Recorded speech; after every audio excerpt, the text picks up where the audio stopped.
اعوذ باللہ من الشیطان الرجیم بسم اللہ الرحمن الرحیم۔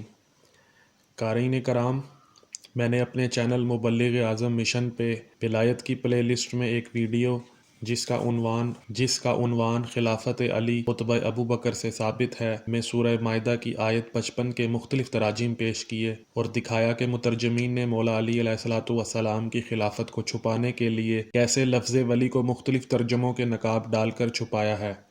کبھی ولی کا ترجمہ دوست تو کبھی مددگار کیا ہے، کبھی حمایتی تو کبھی رفیق کر دیا ہے۔ عربی زبان میں دوست کے لیے صدیق کا لفظ استعمال ہوتا ہے۔ اللہ اور اس کے رسول ہمارے مالک ہیں، ہمارے آقا ہیں۔ مالک یا آقا دوست نہیں ہوتے۔ ہم غلام ہیں، نبی ہمارے آقا ہیں۔ ہم غلام ہیں، علی ہمارے آقا ہیں۔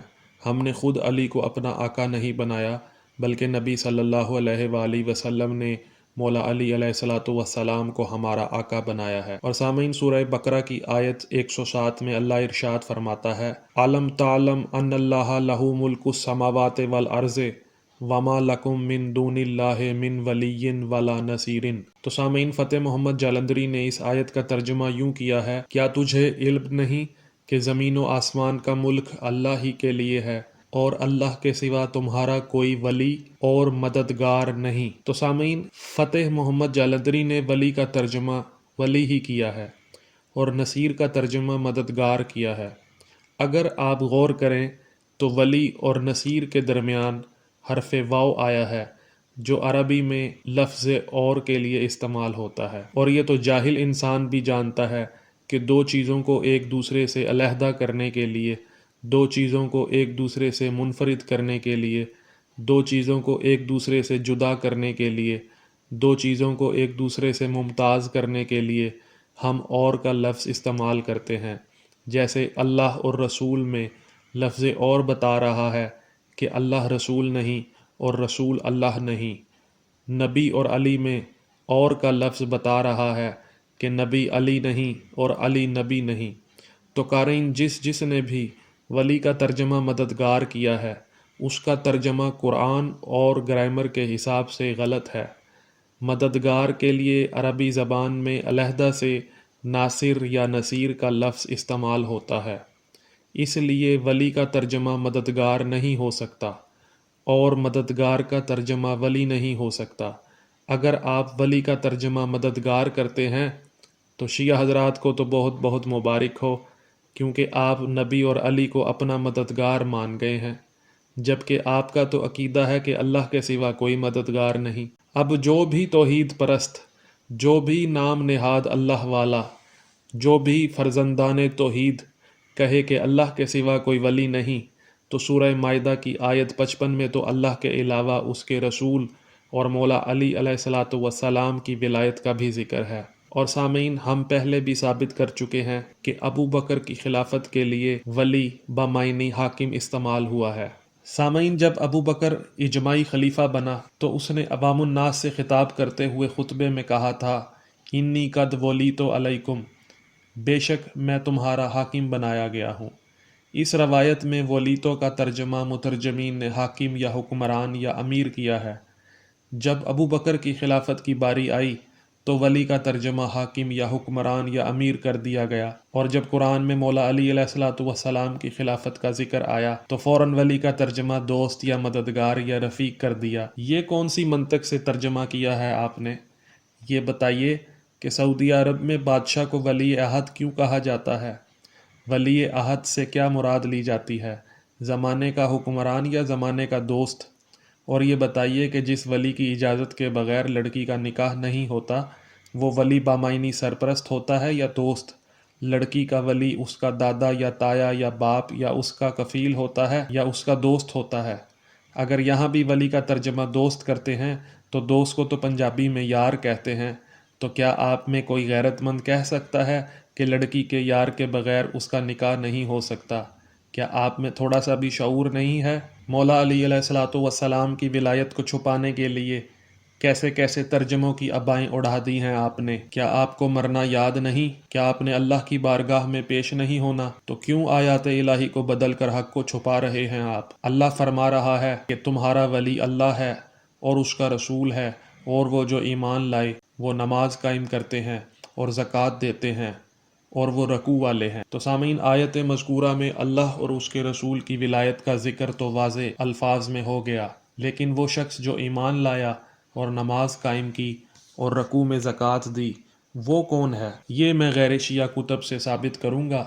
بس اتنا ذہن میں رکھیے گا کہ جہاں بھی ولی کا ترجمہ دوست یا مددگار یا رفیق یا حمایتی ہوا ہے، وہاں آپ نے اپنے ذہن میں دوست یا مددگار یا رفیق کے ترجمے کو حاکم یا حکمران یا امیر سے بدل دینا ہے، ریپلیس کر دینا ہے۔ تو سامعین، سب سے پہلے میں جلال الدین سیوطی، جو غیر شیعہ حضرات کے ہاں امام اور علامہ کا درجہ رکھتے ہیں، کی مشہور و معروف تفسیر در منصور جلد دوئم صفحہ نمبر 804 سے حوالہ پیش کرنے لگا ہوں۔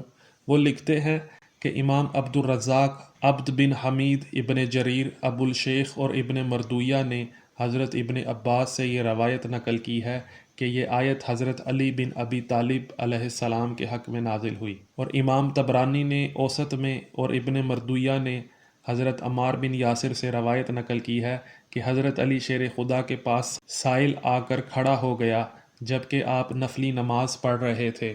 حضرت علی نے انگوٹھی اتاری اور سائل کو دے دی۔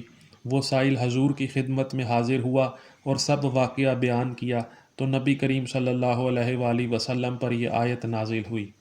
اور امام ابن ابی حاتم ابو الشیخ اور ابن عساکر نے حضرت مسلم بن کحیل سے روایت نقل کی ہے کہ حضرت علی شیر خدا نے اپنی انگوٹھی حالت رکوع میں صدقہ کی، اور امام ابن جریر نے حضرت سدی اور حضرت عتبہ بن حکیم سے اس کی مثل روایت نقل کی ہے۔ اور سامعین، تفسیر مظہری جلد 3 صفحہ نمبر 140 میں لکھا ہے کہ عبد الرزاق بن عبد الوہاب بن مجاہد نے اپنے باپ سے، انہوں نے حضرت ابن عباس سے اس آیت کے بارے میں ذکر کیا ہے کہ آپ نے فرمایا یہ آیت حضرت علی شیر خدا رضی اللہ عنہ کے بارے میں نازل ہوئی ہے۔ ابن مردویہ نے ایک اور سند سے حضرت ابن عباس سے اسی کی مثل روایت کی ہے، اور حضرت علی شیر خدا رضی اللہ عنہ سے بھی اس کی مثل روایت نقل کی ہے، اور ابن جریر نے مجاہد اور ابن ابی حاتم نے سلمہ بن کحیل سے اس کی مثل روایت نقل کی ہے، اور سالبی نے ابو ذر سے اور حاکم نے علام الحدیث میں حضرت علی شیر خدا رضی اللہ عنہ سے نقل کیا ہے۔ یہ وہ شواہد ہیں جن میں سے بعض کو قوت بہم پہنچاتے ہیں۔ یہ قصہ اس امر پر دلالت کرتا ہے کہ نماز میں تھوڑا سا عمل نماز کو باطل نہیں کرتا، اس پر علماء کا اجماع ہے۔ اور سامعین، غیر شیعہ حضرات کے نزدیک مفسر اعظم کا درجہ رکھنے والے عبداللہ ابن عباس نے مشہور زمانہ تفسیر ابن عباس سورۃ المائدہ جلد 1 صفحہ نمبر 351 میں آیت ولایت کے ذیل میں لکھا ہے کہ تمہارا مددگار تو صرف اللہ تعالیٰ اور اس کا رسول ہے، اور ایمان والے جو صحیح نماز ادا کرتے ہیں اور زکوٰۃ دیا کرتے ہیں اور ہر حال میں بارگاہ الہی میں جھکنے والے ہیں۔ اور طبرانی نے اوسط میں عمار بن یاسر سے روایت کیا ہے کہ حضرت علی کرم اللہ وجہہ نفلی نماز میں رکوع میں تھے۔ ایک سائل نے آپ سے کچھ مانگا، آپ نے اپنی انگوٹھی اتار کر اسے دے دی۔ اس پر یہ آیت نازل ہوئی کہ تمہارے دوست تو اللہ تعالیٰ اور اس کے رسول۔ اس روایت کا اور بھی شاہد موجود ہے، چنانچہ عبد الرزاق نے بواسطہ عبد الوہاب مجاہد ابن عباس سے روایت کیا ہے کہ یہ آیت حضرت علی کے بارے میں نازل ہوئی ہے، اور ابن مردویہ نے دور سے طریقہ سے حضرت ابن عباس سے اور اسی طرح حضرت علی سے روایت نقل کی ہے۔ نیز ابن جریر نے مجاہد اور ابن ابی حاتم سلمہ بن کحیل سے اسی طرح روایت نقل کی ہے۔ ان شواہد سے ایک روایت کو ایک کے ساتھ تقویت حاصل ہوتی ہے۔ اور سامعین، ابو محمد حسین بن مسعود الفرا بغوی، جو شافعی مسلک سے تعلق رکھتے تھے اور غیر شیعہ حضرات کے ہاں امام الکبیر کا درجہ رکھتے ہیں، نے اپنی تفسیر المعالم التنزیل، جس کا اردو ترجمہ تفسیر بغوی کے نام سے کیا گیا ہے، اور مترجم اس کے دیوبندیوں کے بہت بڑے ملا اور ان کے نزدیک حکیم الامت کا درجہ رکھنے والے اشرف علی تھانوی ہیں، اور یہ ادارہ تالیفات اشرفیہ ملتان پاکستان سے چھپی ہے، میں لکھا ہے کہ ابن عباس رضی اللہ عنہما نے فرمایا ہے کہ اللہ تعالیٰ کے فرمان اور جو کہ قائم ہیں نماز پر اور دیتے ہیں زکوٰۃ اور وہ عاجزی والے ہیں۔ میں راکعون سے حضرت علی رضی اللہ عنہ مراد ہیں، کیونکہ حضرت علی رضی اللہ عنہ پر ایک سائل کا گزر ہوا، وہ نماز کے رکوع میں تھے تو اپنی انگوٹھی اتار کر دے دی۔ جی سامعین و ناظرین، تو اب یہ ثابت ہو گیا کہ آیت ولایت میں وہ جو ایمان لائے اور نماز قائم کرتے ہیں اور حالت رکوع میں زکوٰۃ دیتے ہیں وہ مولا علی علیہ الصلاۃ والسلام ہیں۔ انشاءاللہ آپ کو اگلی ویڈیو میں مزید اردو اور عربی کتب سے یہ ثابت کروں گا کہ آیت ولایت مولا علی علیہ الصلاۃ والسلام کی ولایت کے حق میں نازل ہوئی ہے۔ اگر آپ کو ہماری ویڈیو پسند آئی ہے تو ہماری ویڈیو کو لائک کریں، اور اگر آپ نے ابھی تک چینل کو سبسکرائب نہیں کیا تو مبلغ اعظم مشن چینل کو سبسکرائب کریں اور بیل کے آئیکن پر کلک کریں تاکہ آپ کو بعد میں آنے والی ویڈیوز بر وقت ملتی رہیں۔ السلام علیکم ورحمۃ اللہ وبرکاتہ۔